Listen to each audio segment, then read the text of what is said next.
Dulu ini sejarah. Pasca G30 SPKI, ABRI dan umat Islam bersatu melawan komunis. Nah, ABRI ini siapa?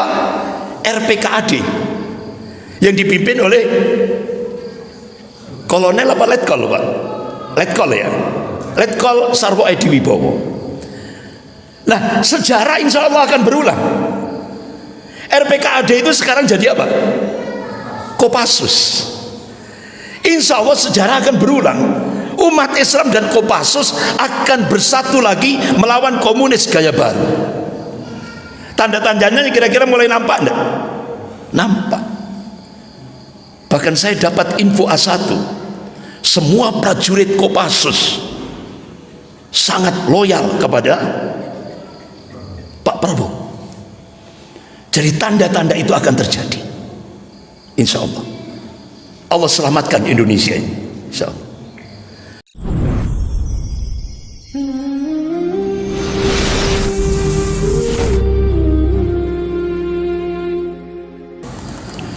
Assalamualaikum warahmatullahi wabarakatuh.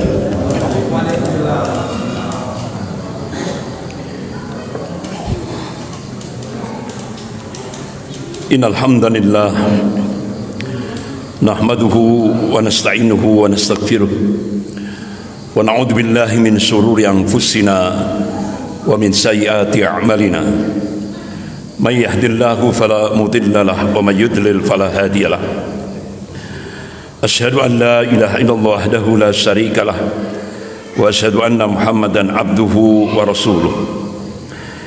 Ya ayyuhalladzina amanu taqullaha haqqa tuqatih wa la tamutunna illa wa antum muslimun. Ya ayyuhan nasu taqu rabbakum alladzi khalaqakum min nafsin wahidah wa khalaqa minha zawjaha wa batha minhuma rijalan katsiran wa nisaa'a wattaqullaha alladzi tas'aluna bihi wal arham innallaha kana 'alaikum raqiba. Ya ayyuhalladzina amanu taqullaha wa qulu qawlan sadida yuslih lakum a'malakum wa yaghfir lakum dhunubakum wa may yuti'illaha wa rasulahu faqad faza fawzan 'azima. Amma ba'd. Fa in asdaqal hadits kitabullah wa khairul hadi hadi Muhammadin sallallahu alaihi wasallam wa syarrul umur muhdatsatuha wa kullu muhdatsatin bid'ah wa kullu bid'atin dhalalah wa kullu dhalalatin finnar. Ma'asyiral muslimin rahimakumullah. Allah Subhanahu wa taala memberikan tanbih dalam surah Al-Fat ayat 23. Allah berfirman, a'udzubillahi minasyaitonir rajim. Sunnatullahi allati qad khalat min qabl wa lan tajid sunnahi tabdila. Jadi kata Allah, sunnatullah itu sudah berlaku sejak dulu dan kalian tidak akan pernah melihat menyaksikan perubahan akan sunnatullah. Artinya Allah mengabarkan sejarah akan berulang. Yang membedakan adalah warna dan kualitasnya. Oleh karena itu malam hari ini kita mencoba untuk mengingat kembali peristiwa tragis yang menimpa kaum muslimin, lebih khusus di Indonesia. Baik tahun 48, puncaknya tahun 65. Dan Allah terus mengingatkan sejarah akan berulang. Karena sejarah berulang akan muncul lagi, dan itu fakta empiris, nyata. Oleh karena itu, ayo kita munculkan kewaspadaan umat terhadap ancaman KGB, komunis gaya baru. Dan ini fakta, bukan fiktif. Ini nyata. Bahkan guru besar ilmu politik dan militer Universitas Indonesia, yaitu Profesor Salim Said, Allah merham, beliau sudah meninggal, baru saja meninggal. Dalam video pendeknya beliau menyampaikan, sekarang kader-kader komunis sudah banyak yang menjadi bupati, wali kota, gubernur, staf menteri, bahkan staf presiden. Luar biasa. Bahkan kata Profesor Salim Said, kader-kader komunis yang duduk di DPR RI itu kurang lebih 200 lebih, hampir separuh gitu. ya kan? Luar biasa. Bahkan ada kader Gerwani bikin buku Aku Bangga Jadi Anak PKI. Bikin buku lagi, anak PKI masuk parlemen. Bahkan jadi ketua Komisi 9 DPR pusat. Kan luar biasa. Ya kan? Luar biasa ya. Ya kan?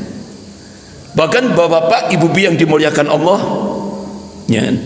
Profesor Salim Said sampai memberikan statement dalam video pendek yang viral di media sosial itu. Jadi kader-kader komunis yang sekarang ini menguasai pemerintahan itu sekarang sudah melakukan balas dendam kepada umat Islam dan ulamanya dengan menggunakan kekuasaan. Itu. Oleh karena itu, bapak-bapak, ibu-ibu yang dimuliakan Allah, apa yang disampaikan oleh Profesor Salim Said ini tidak hanya sudah sekedar statement, tapi beliau punya data. Nah, itu. Beliau punya data, itu pasti, karena beliau guru besar ilmu politik dan militer, beliau dosen angkatan darat. Nah, itu. Bapak-bapak, ibu-ibu yang dimuliakan Allah, kalau kita mencoba membuka sejarah, promotor ideologi komunis itu adalah Karl Marx. Dia tokoh Zionis Yahudi internasional, ya kan? Allah sudah mengingatkan dalam surah Al-Maidah ayat 82. A'udzubillahi minasyaitonir rajim. La tajidanna asyadan nas 'adawatan lil ladzina amalu yahuda wal ladzina asyraku. Sungguh kalian akan melihat, menyaksikan orang-orang yang paling keras permusuhannya terhadap hamba Allah yang mukmin, yaitu al-Yahud, kata Allah, Yahudi dan orang-orang musyrik. Ya. Komunis itu masuk musyrik, ateis kan? Ya kan? Nah, itu. Jadi Karl Marx, Friedrich Engels ini yang memunculkan teori ideologi yang menciptakan ideologi komunis. Yang mengaplikasikan itu adalah Lenin. Ya. Bahkan Lenin memberikan satu statement, kalau seluruh dunia ini gitu ya, sudah habis gitu manusia, yang penting sepertiganya komunis. Itu yang dicita-citakan oleh Lenin. Hampir 30 juta ya rakyat Uni Soviet dibunuh oleh Lenin. Dilanjutkan Stalin, lebih ganas lagi, masjid-masjid di Uni Soviet dihancurkan. Jadi kalau kita buka sejarah, dunia ini pernah merah. Startnya 1917 sampai 1991, hampir 74 tahun di 76 negara termasuk Indonesia. Jadi di dunia ini, seluruh dunia ini pernah merah selama 74 tahun, sejak 1917 sampai 1991 di 76 negara. Ini sejarah yang tidak bisa dihapus. Jadi seluruh dunia ini pernah merah. Setelah itu dilanjutkan Pol Pot, Kamboja. Hampir 2,5 juta rakyat Kamboja untuk mengamalkan ideologi komunis. Oleh karena itu, pasukan elit Kamboja minta bantuan Indonesia untuk melatih pasukan elitnya. Akhirnya diperkenankan. Waktu itu Danjen Kopassusnya Pak Prabowo waktu itu. Sehingga akhirnya pasukan elit Kamboja itu dilatih di Kopassus. Tujuannya apa? Untuk menangkap Pol Pot. Alhamdulillah berhasil. Bayangkan, di Kamboja itu sampai tulang tengkorak manusia itu ditata seperti piramida, seperti Mesir itu, piramid itu ditata, tengkorak manusia itu di Kamboja. 2,5 juta rakyat Kamboja. Kan bapak ibu lihat ini, orangnya apa model culunnya apa banyak, kan nggak ada temperamen orang emosional, enggak. orangnya tenang, ya kan? Tapi sadis, Pak. Gitu. Ya. Kira-kira pelongo-pelongo enggak dia ini? Ya. Ya. Bapak-bapak, ibu-ibu yang dimuliakan Allah. Kemudian di Indonesia dilanjutkan Muso. Luar biasa ini. Tanggal 18 September 1948, Muso memproklamasikan Republik Uni Soviet Madiun. Sehingga terjadilah peristiwa pembantaian yang sangat biadab yang dilakukan oleh Muso dan Amir Sarifuddin. Itu. Jadi namanya Islami. Jadi kemarin Ahad kemarin saya diundang di Kediri. Loh, terus saya beritahu, loh Muso itu kelahiran Pagu, Kediri. Ternyata Muso itu lahirnya di Pagu, Kediri. Jadi begitu tak sampaikan, ini kaget kabeh. Ternyata Muso itu orang Kediri, Pagu, Kediri, ya kan? Jadi luar biasa. Ribuan santri, ulama, sak keluarganya dibantai dengan cara-cara yang sangat biadab. Ini coba bapak-bapak lihat sendiri. Kuburan massal di Madiun luar biasa. Bahkan 159 TNI, anggota TNI juga jadi korban kebiadaban Muso. Gitu. Bahkan ketika saya diundang di Magetan, di Takran, tempatnya Pak Dahlan Eskan. Nah, di sana itu ada tokoh, yaitu Kiai Haji Abdul Mursyid Muttaqin, pimpinan pondok pesantren tertua di Takran Magetan, namanya SM, pesantren SM Sabilil Muttaqin. Itu pada saat kejadian pergerakan PKI Muso, sampai hari ini Pak, jenazah Kiai Haji Abdul Mursyid Muttaqin belum diketemukan. Bahkan di Takran Magetan itu sudah banyak yang sampai dibuat monumen ini di Magetan. Jadi jenazah nomor 1 sampai 67 itu terdeteksi siapa namanya, masih terdeteksi. Tapi jenazah nomor 68 sampai 108 tidak terdeteksi oleh PKI Muso. Termasuk ini keganasan PKI Muso tahun 48 yang gugur di desa Kresek, dibuat monumen di sini. Ini Pak. Ya. Bahkan bapak-bapak, ibu yang dimuliakan Allah, Kiai Haji Jarkasi, Allahumma yarham, dan satu lagi saya lupa namanya, pimpinan pondok pesantren Gontor. Masya Allah, beliau diberikan basirah, ketajaman mata hati. Beliau sudah merasa tidak enak, sehingga akhirnya 200 lebih santri dan asatid itu diungsikan. Sehingga akhirnya ketika gerombolan Muso datang ke pondok pesantren Gontor, kosong. Alhamdulillah tidak ada korban, tapi pondok diobrak-abrik, dirusak oleh PKI Muso ini. Itulah yang terjadi. Bahkan di pabrik gula Rejoso, Rejoso itu, ya Allah, itu di dalam pabrik gula itu darah, itu pembantaian yang dilakukan oleh gerombolan Muso ini luar biasa. Banyak yang jadi korban itu para kiai, para ulama, para santri. Nah, ini kronologisnya peristiwa itu. Kita mencoba membuka sejarah. Kenapa itu bisa terjadi? Ada kronologis, yaitu di akhir pemerintahan Soekarno. Soekarno terbius pemikiran Karl Marx, yaitu anggota jaringan rahasia Illuminati yang ditugaskan kelompok itu untuk menyusun program revolusi dunia.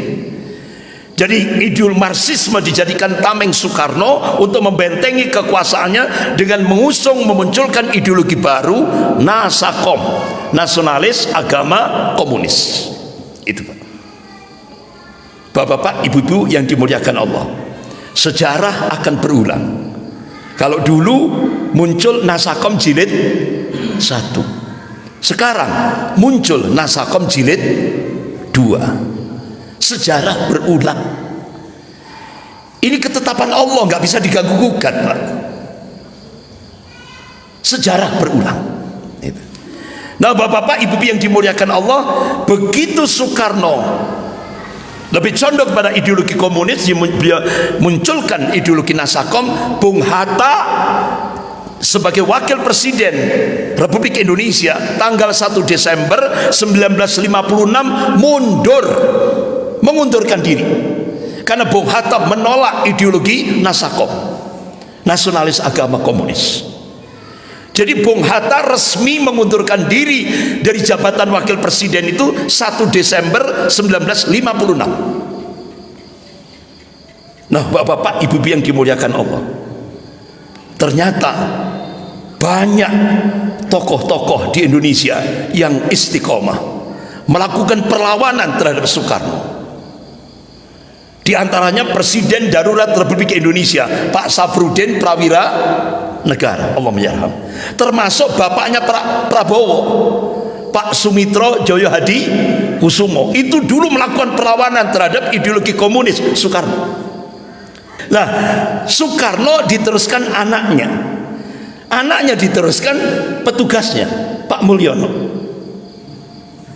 iya kan? Benar, Pak? Akhirnya muncul Nasakom jilid 2. Contoh, Pak, dulu ini sejarah pasca G30 SPKI, ABRI dan umat Islam bersatu melawan komunis. Nah, ABRI ini siapa? RPKAD yang dipimpin oleh Kolonel apa Letkol, Pak?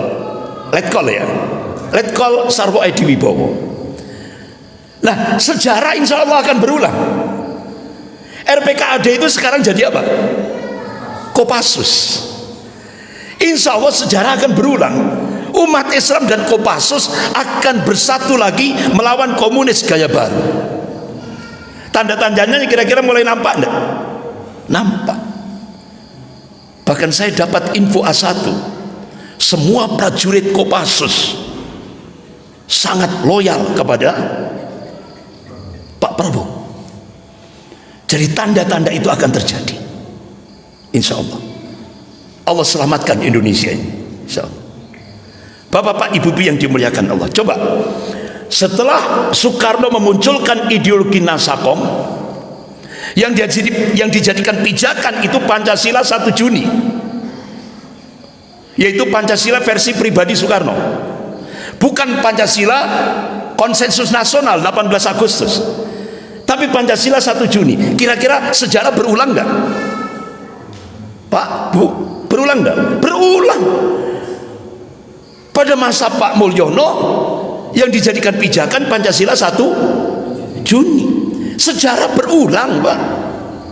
Ini loh, kita harus kembalikan pada Al-Quran dan hadis, akan ketemu jawabannya, ya kan? Makanya ulama-ulama Ahlus Sunnah wal Jamaah, diantaranya Al-Imam At-Tabari rahimahullah, Ibnu Sa'ad rahimahullah, menjadikan sejarah itu profesi ilmiah. Kenapa?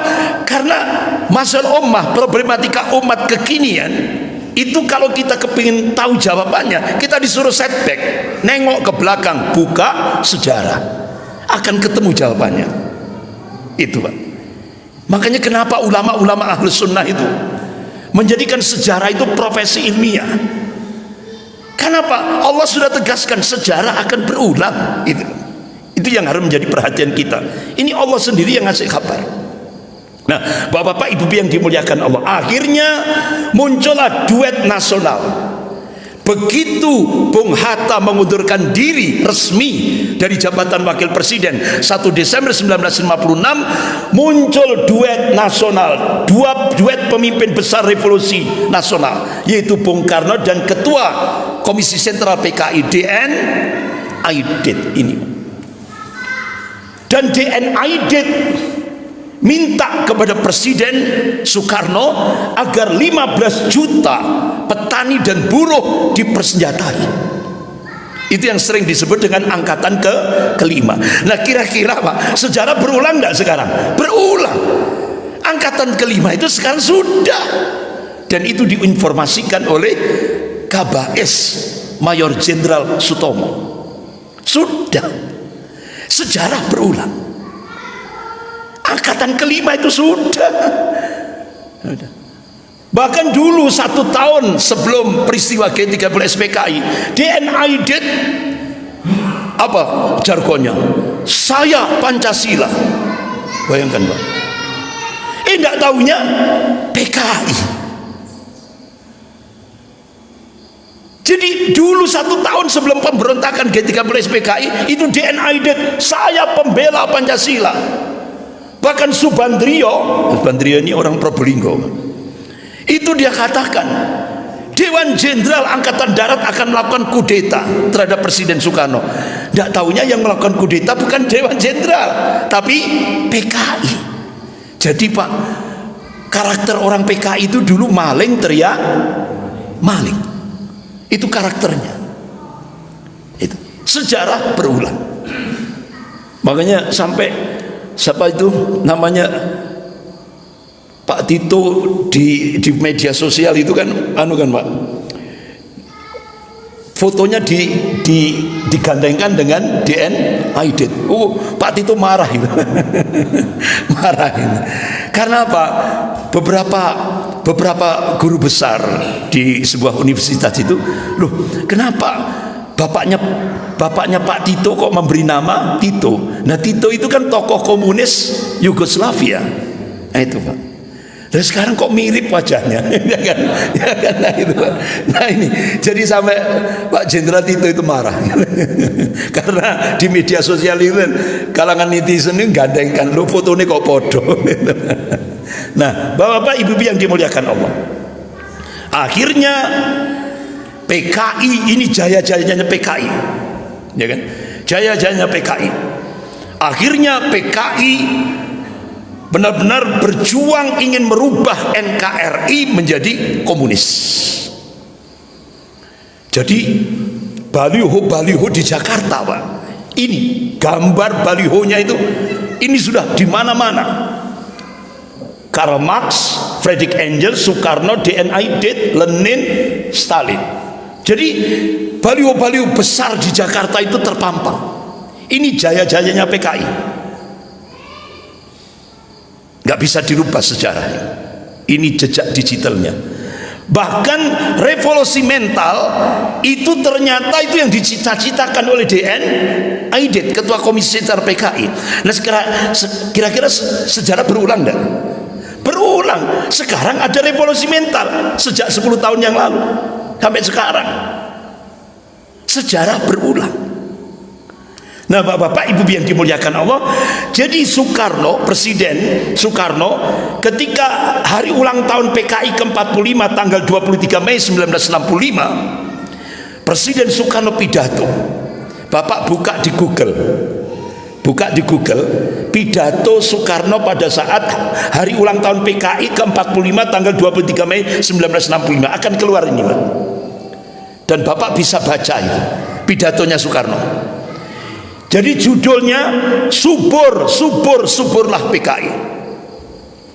Jadi duet antara Presiden Soekarno dan DNID. Sekarang GBK, Gelora GBK, ya GBK, Gelora Bung Karno. Itu sekarang ini. Jadi dulu ini di GBK, ini ratusan ribu massa PKI kumpul, show of force, jaya-jayanya PKI. Soekarno, DNID pidato, suburlah PKI. Ini pidatonya Soekarno. Bapak-bapak, ibu yang dimuliakan Allah, Buya Hamka Allahumma yarham. Masya Allah, 10 tahun sebelum kejadian peristiwa G30 SPKI, Buya Hamka sudah memberikan warning, peringatan. Wahai umat Islam, hati-hati terhadap bahaya komunis. Ternyata umat Islam di Indonesia tidak merespon.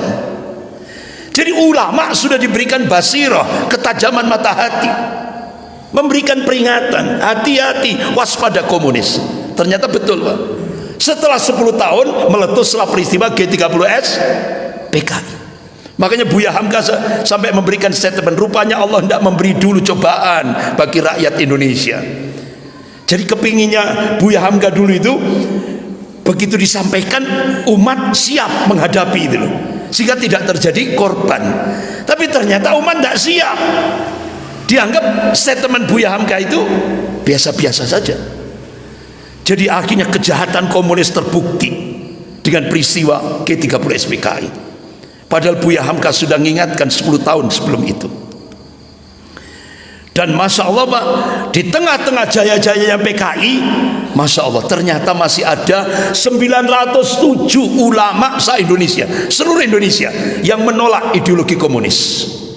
Tapi resikonya dijebloskan ke penjara tanpa prosedur hukum.